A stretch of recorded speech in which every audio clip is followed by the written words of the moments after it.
नमस्कार दोस्तों। आज हमारी कहानी का नाम है आभूषण, जिसे लिखा है हमारे प्रिय कहानीकार मुंशी प्रेमचंद जी ने। आभूषण की निंदा करना हमारा उद्देश्य नहीं। हम असहयोग का उत्पीड़न सह सकते हैं, पर ललनाओं के निर्दय घातक वाक्य बाणों को नहीं ओढ़ सकते। वो भी इतना अवश्य कहेंगे कि इस तृष्णा की पूर्ति के लिए जितना त्याग किया जाता है, उसका सदुपयोग करने से महान पद प्राप्त हो सकता है। यद्यपि हमने किसी रूपहीन महिला को आभूषणों की सजावट से रूपवती होते नहीं देखा, तथापि हम ये भी मान लेते हैं कि रूप के लिए आभूषणों की उतनी ही ज़रूरत है जितनी घर के लिए दीपक की। किंतु शारीरिक शोभा के लिए हम तन को कितना मलिन, चित्त को कितना अशांत और आत्मा को कितना कलुषित बना लेते हैं, इसका हमें कदाचित ज्ञान ही नहीं होता। इस दीपक की ज्योति में आंखें धुंधली हो जाती हैं। यह चमक दमक किसी ईर्ष्या, कितने द्वेष, कितनी प्रतिस्पर्धा, कितनी दुश्चिंता और कितनी दुराशा का कारण है, इसकी केवल कल्पना से ही रोंगटे खड़े हो जाते हैं। इन्हें भूषण नहीं, दूषण कहना अधिक उपयुक्त है। नहीं तो यह कब हो सकता था कि कोई नववधू पति के घर आने के तीसरे दिन अपने पति से कहती कि मेरे पिता ने तुम्हारे पल्ले बांधकर मुझे तो कुएं में ढकेल दिया। शीतला आज अपने गांव के ताल्लुकेदार कुंवर सुरेश सिंह की नवविवाहिता बहू को देखने गई थी। उसके सामने ही वह मंत्रमुग्ध सी हो गई। बहू के रूप लावण्य पर नहीं, उसके आभूषणों की जगमगाहट पर उसकी टकटकी लगी रही। और जब लौट कर घर आई, उसकी छाती पर सांप लौटता रहा। अंत को ज्यों ही उसका पति आया, वह उस पर बरस पड़ी और दिल में भरा हुआ गुबार पूर्वोक्त शब्दों में निकल पड़ा। शीतला के पति का नाम विमल सिंह था। उनके पुरखे किसी ज़माने में इलाकेदार थे। इस गांव पर भी उन्हीं का 16 आने अधिकार था, लेकिन अब इस घर की दशा हीन हो गई है। सुरेश सिंह के पिता जमींदारी के काम में दक्ष थे। विमल सिंह का सब इलाका किसी न किसी प्रकार से उनके हाथ में आ गया। विमल के पास सवारी का टट्टू भी न था। उसे दिन में 2 बार भोजन भी मुश्किल से मिलता था। उधर सुरेश के पास हाथी, मोटर और कई घोड़े थे। 10, 5, 12 के आदमी नित्य द्वार पर पड़े रहते थे। पर इतनी विषमता होने पर भी दोनों में भाईचारा निभाया जाता था। शादी ब्याह में, मुंडन छेदन में परस्पर आना जाना होता था। सुरेश विद्या प्रेमी थे। हिंदुस्तान में ऊंची शिक्षा समाप्त करके वह यूरोप चले गए और सब लोगों की शंकाओं के विपरीत वहाँ से आर्य सभ्यता के परम भक्त बनकर लौटे। वहाँ के जड़वाद, कृत्रिम भोगलिप्सा और अमानुषिक मदानता ने उनकी आंखें खोल दी थी। पहले वे घर वालों के बहुत जोर देने पर भी विवाह करने को राजी नहीं हुए थे। लड़की से पूर्व परिचय हुए बिना प्रणय नहीं कर सकते थे। पर यूरोप से लौटने पर उनके वैवाहिक विचारों में बहुत बड़ा परिवर्तन हो गया। उन्होंने उसी पहले की कन्या से बिना उसके आचार विचार जाने हुए विवाह कर लिया। अब वह विवाह को प्रेम का बंधन नहीं, धर्म का बंधन समझते थे। उसी सौभाग्यवती वधू को देखने के लिए आज शीतला अपनी सास के साथ सुरेश के घर गई थी। उसी के आभूषणों की छटा देखकर वह मर्माहत सी हो गई। विमल ने व्यथित होकर कहा, तो माता पिता से कहा होता सुरेश से ब्याह कर देते, वह तुम्हें गहनों से लाद सकते थे। शीतला बोली, तो गाली क्यों देते हो? विमल ने कहा, गाली नहीं देता, बात कहता हूँ। तुम जैसी सुंदरी को उन्होंने नाहक मेरे साथ ब्याहा। शीतला बोली, लजाते तो हो नहीं, उल्टे और ताने देते हो।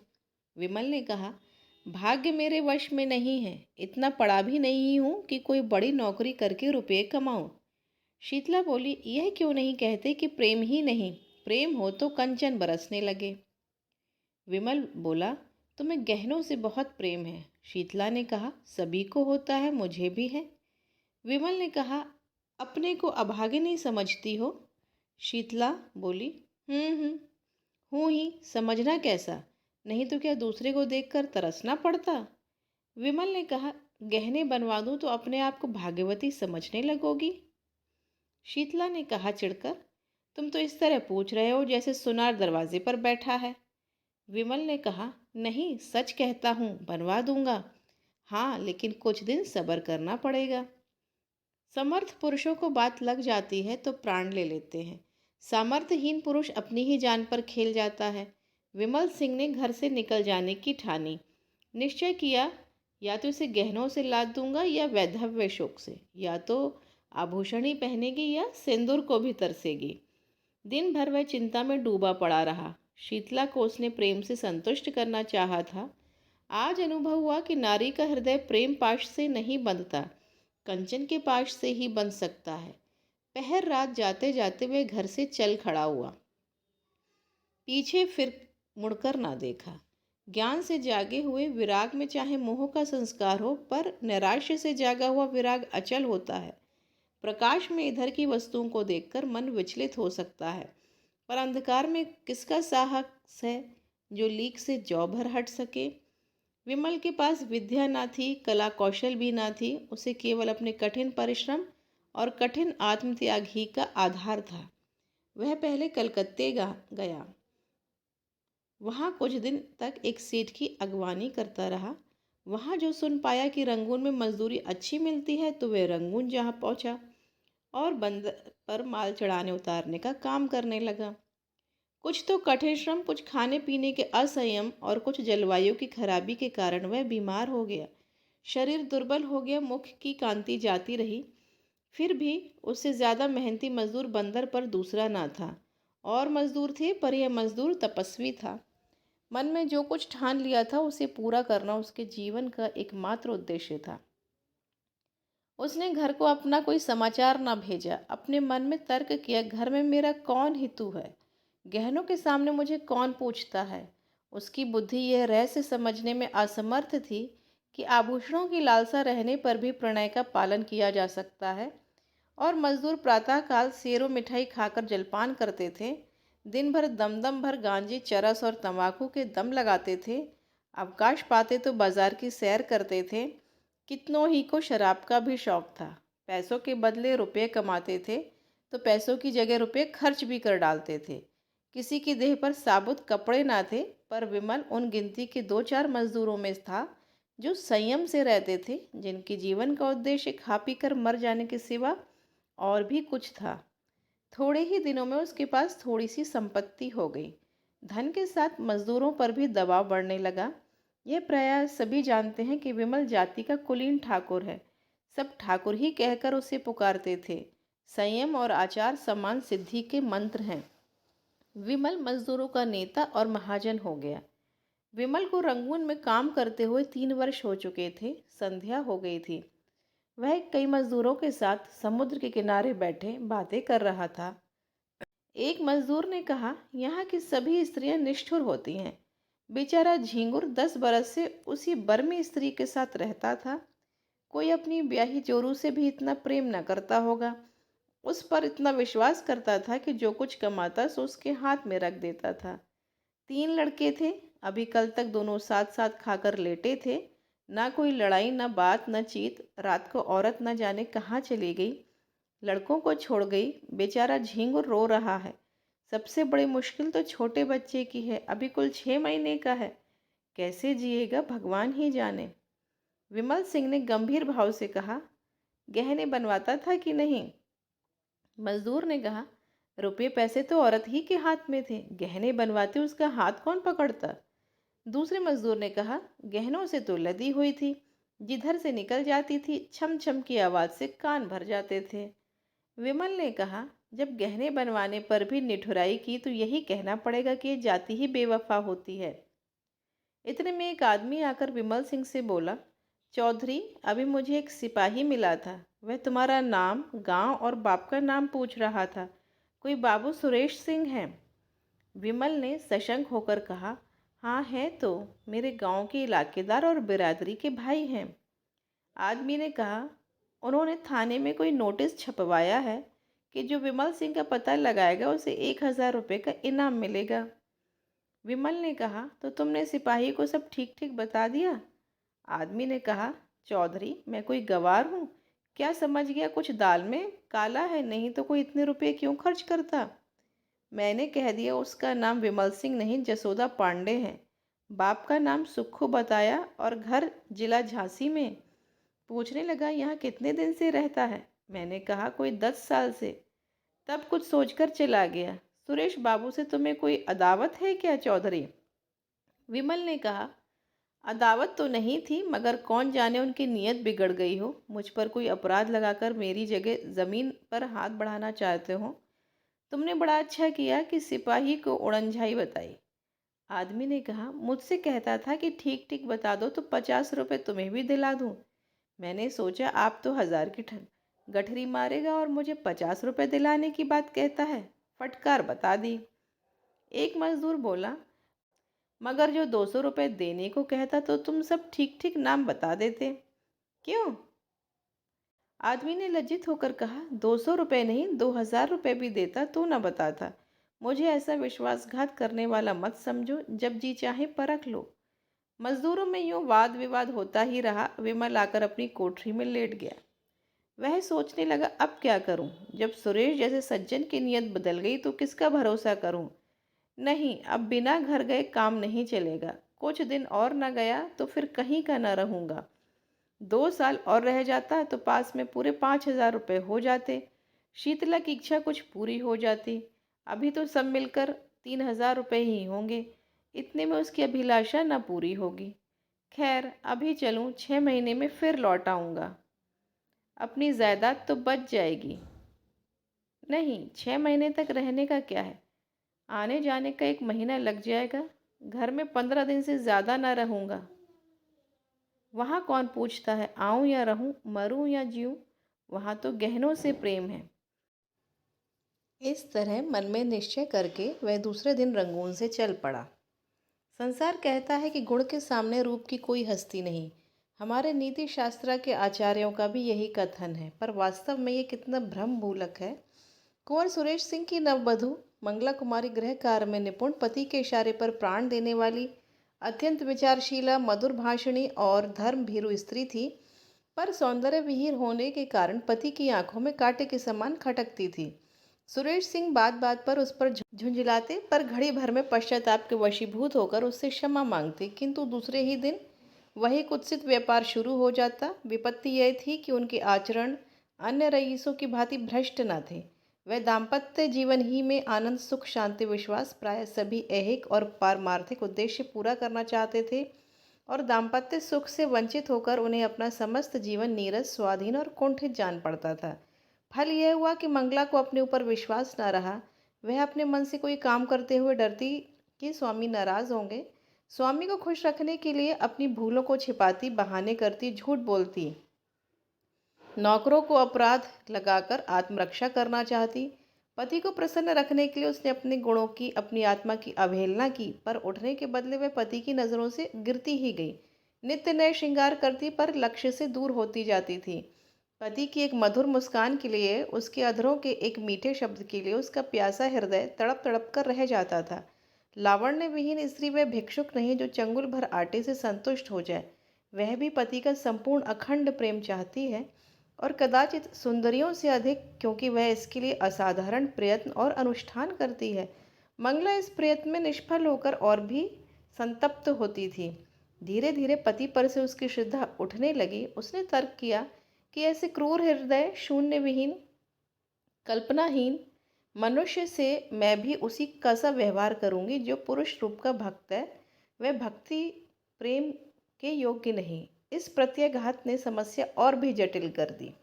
मगर मंगला की केवल अपनी रूपहीनता का ही रोना न था। शीतला का अनुपम रूप लालित्य भी उसकी कामनाओं का बाधक था, बल्कि यह उसकी आशा लताओं पर पड़ने वाला तुषार था। मंगला सुंदरी न सही, पर पति पर जान देती थी। जो अपने को चाहे उससे हम विमुख नहीं हो सकते। प्रेम की शक्ति अपार है, पर शीतला की मूर्ति सुरेश के हृदय द्वार पर बैठी हुई मंगला को अंदर ना जाने देती थी। चाहे वह कितना ही भेष बदल कर आए, सुरेश इस मूर्ति को हटाने की चेष्टा करते थे, उसे बलात् निकाल देना चाहते थे, किंतु सौंदर्य का आधिपत्य धन के आधिपत्य से कम दुर्निवार नहीं होता। जिस दिन शीतला इस घर में मंगला का मुख देखने आई थी, उसी दिन सुरेश की आंखों ने उसकी मनोहर छवि की एक झलक देख ली थी। वह एक झलक मानो एक क्षणिक क्रिया थी, जिसने एक ही धावे में समस्त हृदय राज्य को जीत लिया, उस पर अपना आधिपत्य जमा लिया। सुरेश एकांत में बैठे हुए शीतला के चित्र को मंगला से मिलाते यह निश्चय करने लगे कि उनमें क्या अंतर है। एक क्यों मन को खींचती है, दूसरी क्यों उसे हटाती है। पर उसके मन का यह खिंचाव केवल एक चित्रकार या कवि का रसस्वादन मात्र था। वह पवित्र और वासनाओं से रहित था। वह मूर्ति केवल उसके मनोरंजन की सामग्री मात्र थी। यह अपने मन को बहुत समझाते, संकल्प करते कि अब मंगला को प्रसन्न रखूंगा। यदि वह सुंदर नहीं है तो उसका क्या दोष। पर उनका यह सब प्रयास मंगला के सम्मुख जाते ही विफल हो जाता था। वह बड़ी सूक्ष्म दृष्टि से मंगला के मन के बदलते हुए भावों को देखते थे, पर एक पक्षाघात पीड़ित मनुष्य की भांति घी के घड़े को लुढ़कते देखकर भी रोकने का कोई उपाय ना कर सके। परिणाम क्या होगा यह सोचने का उन्हें साहस ही ना था। पर जब मंगला ने अंत को बात बात में उनकी तीव्र आलोचना करना शुरू कर दिया, वह उनसे उच्छृंखलता का व्यवहार करने लगी, तो उसके प्रति उनका वह उतना सौंदर्य भी, सौहार्द भी विलुप्त हो गया। घर में आना जाना छोड़ दिया। एक दिन संध्या के समय बड़ी गर्मी थी। पंखा झलने से आग और भी दहकती थी। कोई सैर करने बगीचे में भी ना जाता था। पसीने की भांति शरीर से सारी स्फूर्ति बह गई थी। जो जहाँ था वहीं मुर्दा सा पड़ा था। आग से सेके हुए मृदंग की भांति लोगों के स्वर कर्कश हो गए थे। साधारण बातचीत में भी लोग उत्तेजित हो जाते थे, जैसे साधारण संघर्षण से वन के वृक्ष जल उठते हैं। सुरेश सिंह कभी 4 कदम टहलते थे, फिर हाँफ कर बैठ जाते थे। नौकरों पर झुंझला रहे थे कि जल्द जल्द छिड़काव क्यों नहीं करते। सहसा उन्हें अंदर से गाने की आवाज़ सुनाई दी। चौंके, फिर क्रोध आया। मधुर गान कानों को अप्रिय जान पड़ा। यह क्या बेवक्त के शहनाई है ये। यहाँ गर्मी के मारे दम निकल रहा है और इन सबको गाने की सूझी है। मंगला ने बुलाया होगा और क्या। लोग नाहक कहते हैं कि स्त्रियों का जीवन का आधार प्रेम है। उनके जीवन का आधार वही भोजन, निद्रा, राग रंग, आमोद प्रमोद है जो समस्त प्राणियों का है। घंटे भर तो सुन चुका, यह गीत कभी बंद भी होगा ये नहीं। सब व्यर्थ में गला फाड़ फाड़ कर चिल्ला रही हैं। अंत को ना रहा गया। जनान खाने में आकर बोले, यह तुम लोगों ने क्या कांव कांव मचा रखी है। यह गाने बजाने का कौन सा समय है, बाहर बैठना मुश्किल हो गया। सन्नाटा सा छा गया, जैसे शोरगुल मचाने वाले बालकों में मास्टर पहुंच जाए। सभी ने सिर झुका लिए और सिमट गई। मंगला तुरंत उठकर सामने वाले कमरे में चली गई, पति को बुलाया और आहिस्ता से बोली, क्यों इतना बिगड़ रहे हो। मैं इस वक्त गाना सुनना नहीं चाहता। मंगला बोली, तुम्हें सुनाता ही कौन है। क्या मेरे कानों पर भी तुम्हारा अधिकार है। फजूल की बमचक, तुमसे मतलब। मैं अपने घर में ये कोलाहल ना मचने दूंगा। तो मेरा घर कहीं और है क्या। सुरेश सिंह इसका उत्तर ना दे सके। इन सब से कह दो फिर किसी वक्त आए। मंगला बोली, इसलिए कि तुम्हें इनका आना अच्छा नहीं लगता। हाँ इसलिए, सुरेश ने कहा। तुम क्या सदा वही करते हो जो मुझे अच्छा लगे। तुम्हारे यहाँ मित्र आते हैं, हंसी ठट्टे की आवाज़ अंदर सुनाई देती है। मैं कभी नहीं कहती कि इन लोगों का आना बंद करो। तुम मेरे कामों में दखलंदाजी क्यों करते हो। सुरेश ने तेज होकर कहा, इसलिए कि मैं घर का स्वामी हूँ। मंगला ने कहा, तुम बाहर के स्वामी हो, यहाँ मेरा अधिकार है। सुरेश बोला, क्यों व्यर्थ की बकबक करती हो, मुझे चिढ़ाने से क्या मिलेगा। मंगला जरा देर चुपचाप खड़ी रही। वह पति के मनोगत भावों की मीमांसा कर रही थी। फिर बोली, अच्छी बात है, जब इस घर में मेरा कोई अधिकार नहीं तो ना रहूँगी। अब तक भ्रम में थी, आज तुमने वह भ्रम मिटा दिया। मेरा इस घर पर अधिकार कभी नहीं था। जिस स्त्री का पति के हृदय पर अधिकार नहीं, उसकी संपत्ति पर भी उसका कोई अधिकार नहीं हो सकता। सुरेश ने लज्जित होकर कहा, बात का बतंगड़ क्यों बनाती हो। मेरा मतलब वह ना था।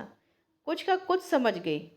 मंगला बोली, मन की बात आदमी के मुंह से अनायास ही निकल जाती है। सावधान होकर हम अपने भावों को छिपा लेते हैं। सुरेश को अपनी असज्जनता पर दुख तो हुआ, पर इस भय से कि मैं इसे जितना ही मनाऊंगा उतना ही वह जली कटी सुनाएगी, उसे वहीं छोड़कर बाहर चले आए। प्रातःकाल ठंडी हवा चल रही थी। सुरेश खुमारी में पड़े हुए स्वप्न देख रहे थे कि मंगला सामने से चली जा रही है। चौंक पड़े। देखा, द्वार पर सचमुच मंगला खड़ी है। घर की नौकरानियां आंचल से आंखें पोंछ रही हैं। कई नौकर आसपास खड़े हैं। सभी की आंखें सजल हैं और मुख उदास है, मानो बहू विदा हो रही हो। सुरेश समझ गए कि मंगला को कल की बात लग गई, पर उन्होंने उठकर कुछ पूछने की, मनाने की या समझाने की चेष्टा नहीं की। यह मेरा अपमान कर रही है, मेरा सिर नीचा कर रही है। जहाँ चाहे जाए, मुझे इससे कोई मतलब नहीं। यूँ बिना कुछ पूछे गाछे चले जाने का अर्थ यह है कि मैं इसका कोई नहीं। फिर मैं इसे रोकने वाला कौन। वे यूं ही जड़वत पड़े रहे और मंगला चले गई, उनकी तरफ मुंह उठाकर भी न ताका। मंगला पांव पैदल चली जा रही थी। एक बड़े ताल्लुकेदार की औरत के लिए मामूली बात ना थी। हर किसी को हिम्मत ना पड़ती थी कि उससे कुछ कहें। पुरुष उसकी राह छोड़कर किनारे खड़े हो जाते थे। नारियां द्वार पर खड़ी करुण कौतूहल से देखती थीं और आंखों से कहती थी, निर्दयी पुरुष, इतना भी ना हो सका कि एक डोला पर तो बैठा देता। इस गांव से निकलकर उस गांव में पहुंची जहां शीतला रहती थी। शीतला सुनते ही द्वार पर आकर खड़ी हो गई और मंगला से बोली, बहन जरा आकर दम ले लो। मंगला ने अंदर जाकर देखा तो मकान जगह जगह से गिरा हुआ था। दालान में एक वृद्धा खाट पर पड़ी थी। चारों ओर दरिद्रता के चिन्ह दिखाई देते थे। शीतला ने पूछा, यह क्या हुआ? मंगला बोली, जो भाग्य में लिखा था। शीतला ने कहा, कुंवर जी ने कुछ कहा सुना था? मंगला बोली, मुंह से कुछ ना कहने पर भी तो मन की बात छिपी नहीं रहती। शीतला ने कहा, अरे तो क्या, अब यहाँ तक नौबत आ गई। दुख की अंतिम दशा संकोचहीन होती है।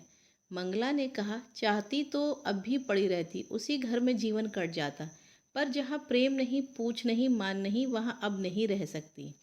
शीतला बोली, तुम्हारा मैका कहाँ है?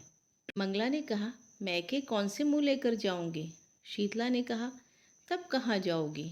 मंगला बोली, ईश्वर के दरबार में पूछूंगी कि तुमने मुझे सुंदरता क्यों नहीं दी, बदसूरत क्यों बनाया। बहन, स्त्री के लिए इससे अधिक दुर्भाग्य की बात नहीं कि वह रूपहीन हो। शायद पहले जन्म की पिशाचिनियां ही बदसूरत औरतें होती हैं। रूप से प्रेम मिलता है और प्रेम से दुर्लभ कोई वस्तु नहीं। यह कहकर मंगला उठ खड़ी हुई। शीतला ने उसे रोका नहीं। सोचा, इसे क्या खिलाऊंगी, आज तो चूल्हा जलने की भी कोई आशा नहीं। उसके जाने के बाद वह देर तक बैठी सोचती रही, मैं कैसी अभागिन हूँ। जिस प्रेम को ना पाकर वह बेचारी जीवन को त्याग रही, उसी प्रेम को मैंने पाँव से ठुकरा दिया। इसे जेवर की क्या कमी थी? क्या ये सारे जड़ाऊ जेवर इसे सुखी रख सके? इसने उन्हें पाँव से ठुकरा दिया। उन्हीं आभूषणों के लिए मैंने अपना सर्वस्व खो दिया। हाँ, ना जाने वह यानी कि विमल सिंह कहाँ है, किस दशा में है। अपनी लालसा को, तृष्णा को वह कितनी बार ही धिक्कार चुकी थी। मंगला की दशा देखकर आज उसे आभूषणों से घृणा हो गई थी। विमल को घर छोड़े 2 साल हो गए थे। शीतला को अब उनके बारे में भांति भांति की शंकाएं होने लगी थीं। आठों पहर उसके चित्त में ग्लानि और शोभ की आग सुलगा करती थी। देहात के छोटे मोटे जमींदारों का काम डांट डपट छीन झपट ही से चला करता है। विमल की खेती बेगार में होती थी। उसके जाने के बाद सारे खेत परती रह गए, कोई जोतने वाला न मिला। इस ख्याल से साझे पर भी किसी ने ना जोता कि बीच में कहीं विमल सिंह आ गए तो साझेदार को अंगूठा दिखा देंगे। असामियों ने लगान न दिया। शीतला ने महाजन से रुपये उधार लेकर काम चलाया। दूसरे वर्ष भी यही कैफियत रही। अब की महाजन ने रुपये नहीं दिए। शीतला के गहनों के सिर गई। दूसरा साल दूसरा साल समाप्त होते होते घर की सब लई पूंजी निकल गई। फाके होने लगे। बूढ़ी सास, छोटा देवर, ननद और आप 4 प्राणियों का खर्च था। नाथ हित भी आते ही रहते थे। उस पर यह और मुसीबत हुई कि मैके में एक फौजदारी हो गई। पिता और बड़े भाई उसमें फंस गए। 2 छोटे भाई, एक बहन और माता, 4 प्राणी और सर पर आ डटे। गाड़ी पहले मुश्किल से चलती थी, अब जमीन में धंस गई। प्रातःकाल से कलह आरंभ हो जाता। सम समधिन समधिन से साले बहनों से गुथ जाते। कभी तो अन्न के अभाव से भोजन ही न बनता, कभी भोजन बनने पर भी गाली गलौज के कारण खाने की नौबत न आती। लड़के दूसरों के खेतों में जाकर गन्ने और मटर खाते, बुढ़िया दूसरों के घर जाकर अपना दुखड़ा रोती और ठकुर सुहाती करती। पुरुष की अनुपस्थिति में स्त्री के मैके वाले का प्राधान्य हो जाता है। इस संग्राम में प्रायः विजय पताका मैके वालों की ही हाथ में रहती है। किसी भांति घर अनाज आ जाता तो उसे पीसे कौन। शीतला की माँ कहती, 4 दिन के लिए आई हूँ तो क्या चक्की चलाऊं? सास कहती, खाने की बेर तो बिल्ली की तरह लपकेगी, पीसते क्यों जान निकलती। विवश होकर शीतला को अकेले पीसना पड़ता। भोजन के समय वह महाभारत मचता कि पड़ोस वाले तंग आ जाते। शीतला कभी माँ के पैरों पड़ती, कभी सास के चरण पकड़ती, लेकिन दोनों ही उसे झड़क देती। माँ कहती, तूने यहाँ बुलाकर हमारा पानी उतार लिया। सास कहती, मेरी छाती पर सौत लाकर बैठा दी, अब बातें बनाती है। इस घोर विवाद में शीतला अपना विरह शोक भूल गई। सारी अमंगल शंकाएं इस विरोधाग्नि में शांत हो गईं। बस अब यही चिंता थी कि इस दशा से छुटकारा कैसे हो। माँ और सास दोनों ही का यमराज के सिवा और कोई ठिकाना ना था। पर यमराज उनका स्वागत करने के लिए बहुत उत्सुक नहीं जान पड़ते थे। सैकड़ों उपाय सोचती, पर उस पथिक की भांति जो दिन भर चलकर भी अपने द्वार पर ही खड़ा हो, उसकी सोचने की शक्ति निश्चल हो गई। चारों तरफ निगाहें दौड़ाती कि कहीं कोई शरण का स्थान है, पर कहीं निगाह न जमती। एक दिन वह इसी नैराश्य की अवस्था में द्वार पर खड़ी थी। मुसीबत में चित्त की उद्विग्नता में, इंतजार में द्वार से हमें प्रेम हो जाता है। सहसा उसने बाबू सुरेश सिंह को सामने से घोड़े पर जाते देखा। उनकी आंखें उसकी ओर फिरी, आंखें मिल गईं। वह झिझक कर पीछे हट गई, किवाड़ बंद कर लिए। कुंवर साहब आगे बढ़ गए। शीतला को खेद हुआ कि उन्होंने मुझे देख लिया। मेरे सिर पर साड़ी फटी हुई थी, चारों तरफ उसमें पैबंद लगे हुए थे। वह अपने मन में ना जाने क्या कहते होंगे। कुंवर साहब को गांव वालों से विमल सिंह के परिवार के कष्टों की खबर मिली थी। वह गुप्त रूप से उनकी कुछ सहायता करना चाहते थे, पर शीतला को देखते ही संकोच ने उन्हें ऐसा दबाया कि द्वार पर एक क्षण भी न रुक सके। मंगला के गृह त्याग के 3 महीने पीछे आज वे पहली बार घर से निकले थे। मारे शर्म के बाहर बैठना छोड़ दिया था। इसमें संदेह नहीं कि कुंवर साहब मन में शीतला के रूप रस का आस्वादन करते थे। मंगला के जाने के बाद उनके हृदय में एक विचित्र दुष्कामना जाग उठी। क्या किसी उपाय से यह सुंदरी मेरी नहीं हो सकती?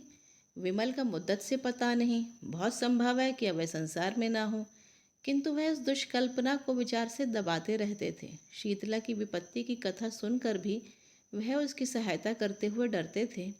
कौन जाने वासना यही वेश धरकर मेरे विचार और विवेक पर कुठाराघात करना चाहती हो।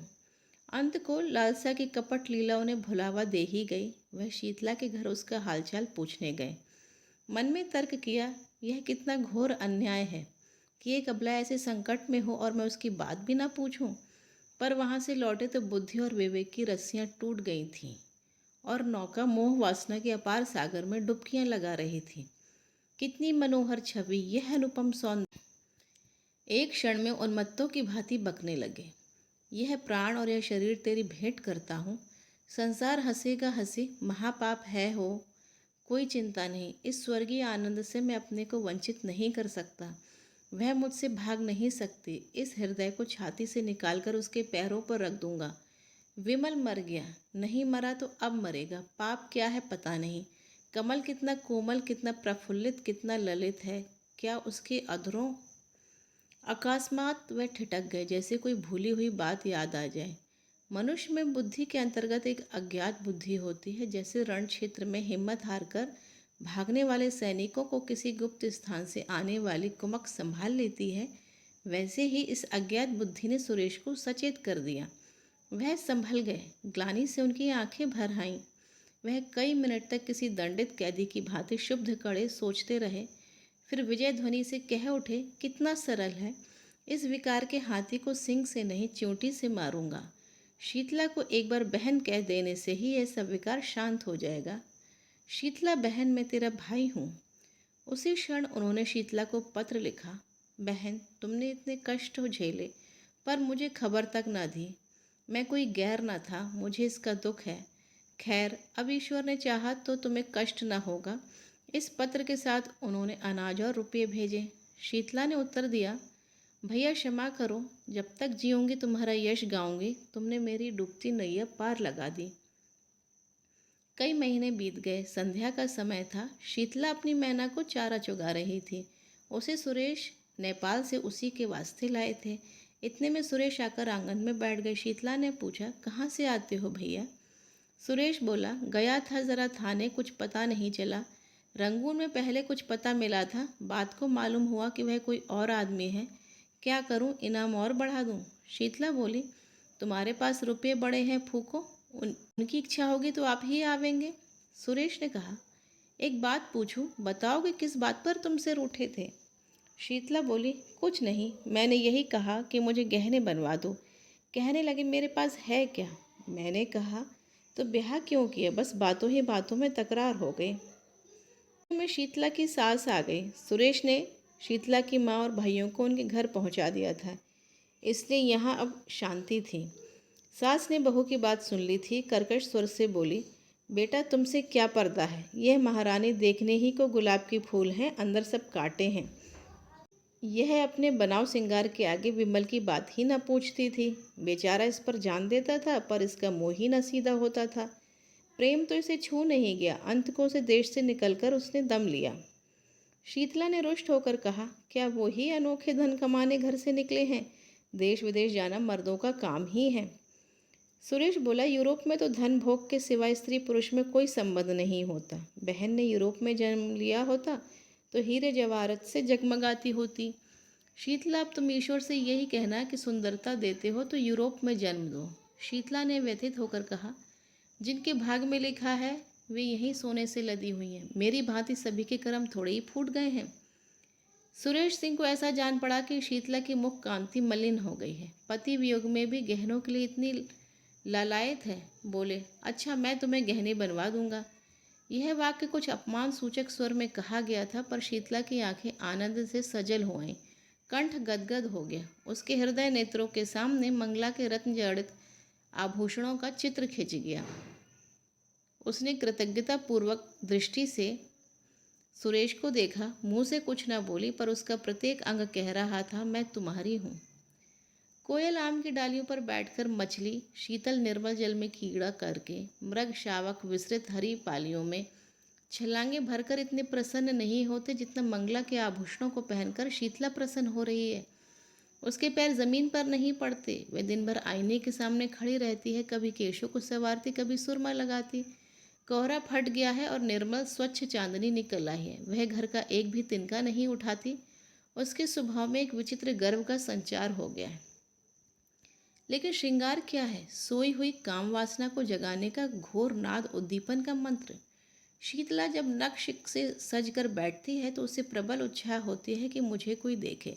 वह द्वार पर आकर खड़ी हो जाती है। गांव की स्त्रियों की प्रशंसा से उसे संतोष नहीं होता।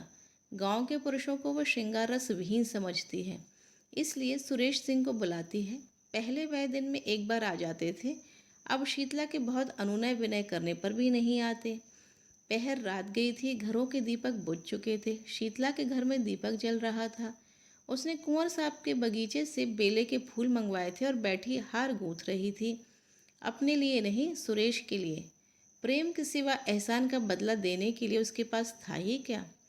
एकाएक कुत्तों के भौंकने की आवाज़ सुनाई दी और दम भर में विमल सिंह ने मकान के अंदर कदम रखा। उनके एक हाथ में संदूक था, दूसरे हाथ में गठरी। शरीर दुर्बल, कपड़े मैले, दाढ़ी के बाल बड़े हुए, मुख पीला जैसे कोई कैदी जेल से निकल कर आया हो। दीपक का प्रकाश देखकर वह शीतला के कमरे की तरफ चले। मैना पिंजरे में फड़फड़ाने लगी। शीतला ने चौंक कर सिर उठाया, घबरा कर बोली, कौन? फिर पहचान गई। तुरंत फूलों को एक कपड़े से छिपा दिया, उठ खड़ी हुई और सिर झुकाकर पूछा, इतनी जल्दी सुध ली? विमल ने कुछ जवाब न दिया। विस्मित होकर कभी शीतला को देखता, कभी घर को, मानो किसी नए संसार में पहुंच गया। यह वह अध खिला फूल न था जिसकी पंखुड़ियां अनुकूल जलवायु न पाकर सिमट गई थी। यह पूर्ण विकसित कुसुम था, ओस के जल कणों से जगमगाता और वायु के झोंकों से लहराता हुआ।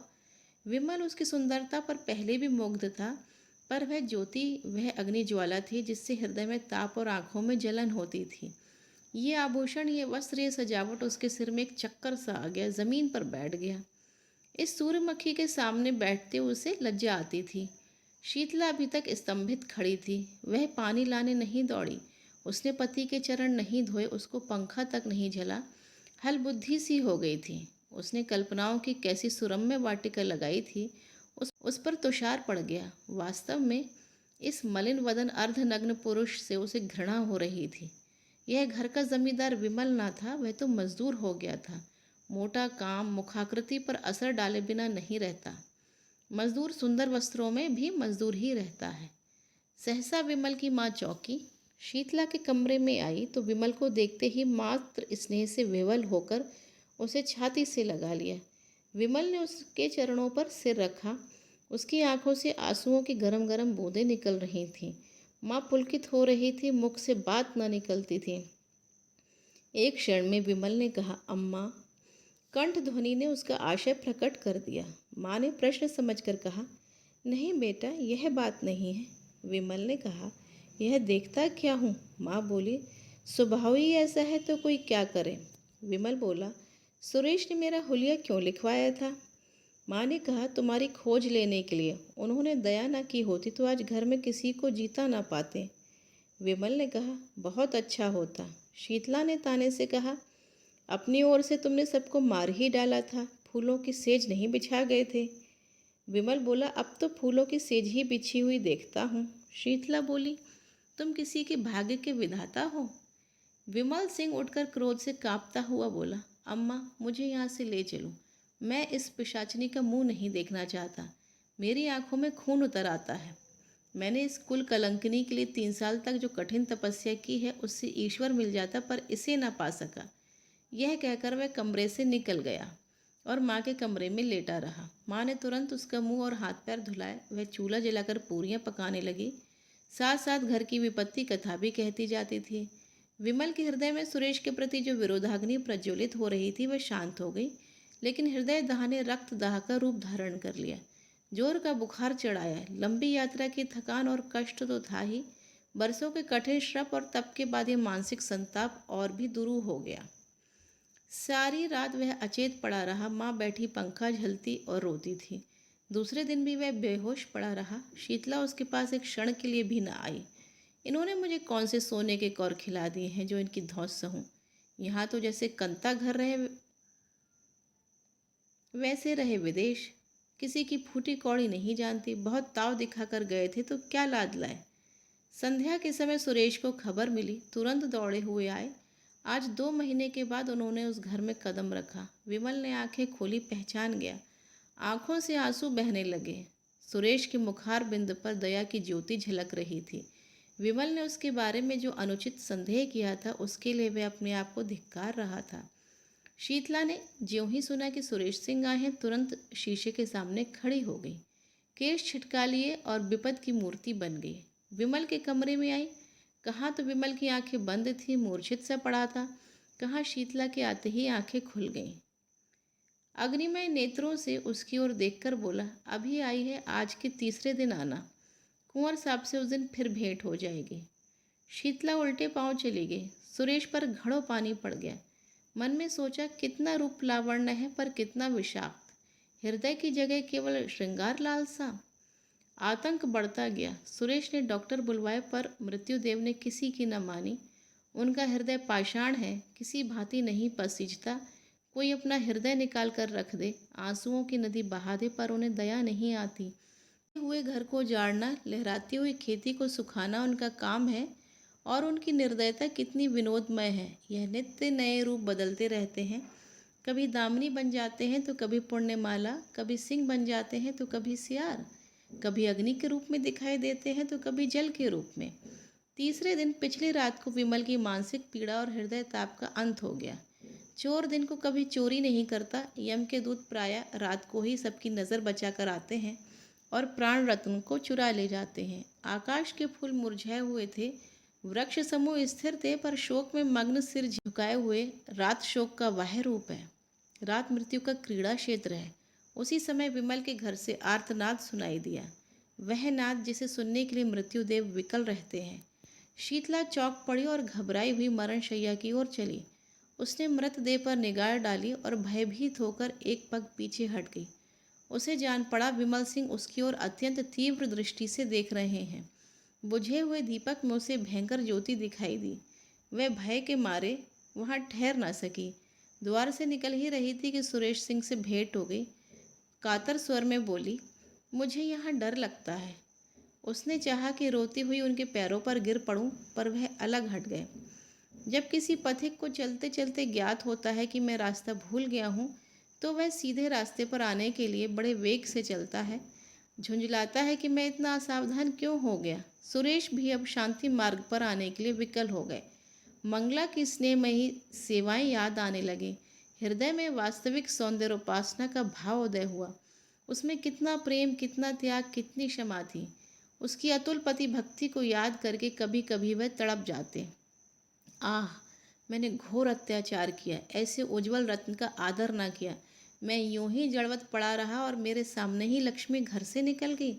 मंगला ने चलते चलते शीतला से जो बातें कही वे उन्हें मालूम थी, पर उन बातों पर विश्वास न होता था। मंगला शांत प्रकृति की थी, वह इतनी उद्दंडता नहीं कर सकती। उसमें क्षमा थी, वह इतना विद्वेष नहीं कर सकती। उनका मन कहता था कि वह जीती है और कुशल से है। उसके मैके वाले को कई पत्र लिखे, पर वहाँ व्यंग और कटु वाक्यों के सिवा और क्या रखा था। अंत को उन्होंने लिखा, अब उस रत्न की खोज में स्वयं जाता हूँ, या तो लेकर ही आऊँगा या कहीं मुख से कालिख लगाकर डूब मरूंगा। इस पत्र का उत्तर आया, अच्छी बात है, जाइए, पर यहाँ से होते हुए जाइएगा, यहाँ से भी कोई आपके साथ चला जाएगा। सुरेश सिंह को इन शब्दों में आशा की झलक दिखाई दी। उसी दिन प्रस्थान कर दिया, किसी को साथ नहीं लिया। ससुराल में किसी ने उसका प्रेम में स्वागत नहीं किया, सभी के मुंह फूले हुए थे। ससुर जी ने तो उन्हें पति धर्म पर एक लंबा उपदेश दिया। रात को जब वे भोजन करके लेटे तो छोटी साली आकर बैठ गई और मुस्कुराकर बोली, जीजाजी, कोई सुंदरी अपने रूपहीन पुरुष को छोड़ दे, उसका अपमान करे तो आप उसे क्या कहेंगे? सुरेश ने गंभीर स्वर से कहा, कुटिला। साली बोली, और ऐसे पुरुष को अपनी रूपहीन स्त्री को त्याग दें? सुरेश बोला, पशु। साली बोली, और जो पुरुष विद्वान हो? तो सुरेश ने कहा, पिशाच। साली हंसकर बोली, तो मैं भागती हूँ, मुझे आपसे डर लगता है। सुरेश बोला, पिशाचों का प्रायश्चित भी तो स्वीकार हो जाता है। साली बोली, शर्त यह है कि प्रायश्चित सच्चा हो। सुरेश ने कहा, यह तो वे अंतर्यामी ही जान सकते हैं। साली बोली, सच्चा होगा तो उसका फल भी अवश्य मिलेगा, मगर दीदी को लेकर इधर ही से लौटिएगा। सुरेश की आशा नौका फिर डगमगाई, गिड़गिड़ाकर बोले, प्रभा, ईश्वर के लिए मुझ पर दया करो, मैं बहुत दुखी हूँ। साल भर से ऐसा कोई दिन नहीं गया कि मैं रो कर ना सोया हूँ। प्रभा ने उठकर कहा, अपने किए का इलाज जाती हूँ, आराम कीजिए। एक क्षण में मंगला की माता आकर बैठ गई और बोली, बेटा, तुमने तो बहुत पढ़ा लिखा है, देश विदेश घूम आए हो, सुंदर बनने की कोई दवा कहीं देखी हो? सुरेश ने विनयपूर्वक कहा, माता जी, अब ईश्वर के लिए और लज्जित न कीजिए। माता ने कहा, तुमने तो मेरी प्यारी बेटी के प्राण ले लिए, मैं क्या तुम्हें लज्जित करने से भी गई? जी में तो था कि ऐसी ऐसी सुनाऊंगी कि तुम भी याद करोगे, पर मेहमान हो, क्या जताऊं, आराम करो। सुरेश आशा और भय की दशा में पड़े करवटें बदल रहे थे कि एकाएक द्वार पर किसी ने धीरे से कहा, जाती क्यों नहीं, जागते तो हैं? किसी ने जवाब दिया, ला जाती है। सुरेश ने आवाज़ पहचानी, प्यासे को पानी मिल गया। एक क्षण में मंगला उनके सम्मुख आई और सिर झुकाकर खड़ी हो गई। सुरेश को उसके मुख पर एक अनूठी छवि दिखाई दी, जैसे कोई रोगी स्वास्थ्य लाभ कर चुका हो।